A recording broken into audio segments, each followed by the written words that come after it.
welcome to Cruise News. Today we are going to talk about the crew members still stuck on cruise ships. Please remember to like, comment, and subscribe. It will help make our day. While a lot of us are thinking about being prevented from boarding our next cruise, it's easy to forget that most of the crew members who are working on board the same cruise ships we are anxious to get on are feeling trapped on them. There are still close to 100,000 crew members at sea trying to get home. To shed more light on this, we've heard from crew members aboard MSC, Norwegian, and Princess ships that have been pleading to be let off their ships. The situation is not as simple as it sounds, unfortunately. Logistically, getting all of these crew members home poses a big challenge. A lot of the crew members' home countries are not accepting anyone coming back home to their respective countries at this time. There's also the challenge of lack of commercial air transport available. So in some cases, the cruise lines have chartered aircraft when possible, and it makes sense logically and financially. Cruise lines, such as Royal Caribbean, have blamed the CDC, telling their own crew members the CDC is not allowing them to disembark crew in the U.S. However, the CDC reports this is not true.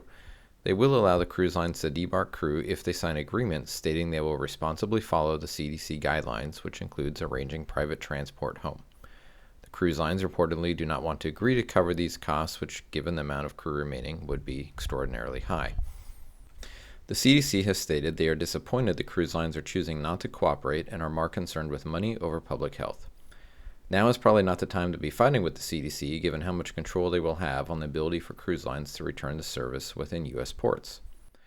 Royal Caribbean and Carnival, along with their other operating brands, have decided to utilize their own cruise ship as ferries to help get crew members home. Some of us might think being stuck on a cruise ship doesn't sound so bad. Unfortunately, a lot of these crew are being confined to their cabins and are no longer receiving pay. A lot of reporting to them it feels like being in prison. They say the worst part is no one from the cruise companies are telling them any meaningful updates and keeping them in the dark even as they beg for more information. Most have turned to getting updates from the internet and chatting with other crew from other ships than from their own ship's officers. If crew members lose trust in their employers, it will only make it that much harder when they are needed to come back to work when cruises have been cleared to start again in the future. Carnival has arranged for 18 of their ships to convene this week in the Bahamas to shuffle crew members between vessels. 9 of those ships will then head out to different countries in efforts to get crew members closer to their home countries and drop them off directly or charter flights closer to home.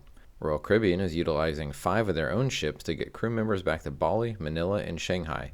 Crew members bound for India will board charter flights in Bali. Let's wish everyone safe and quick passage back to their home countries and families. Tell us your thoughts in the comments below. Do you think the cruise lines are doing enough to support their crew members? Remember to subscribe and hit the like button if you like this video. Your support in the form of a subscribe is what keeps this channel going.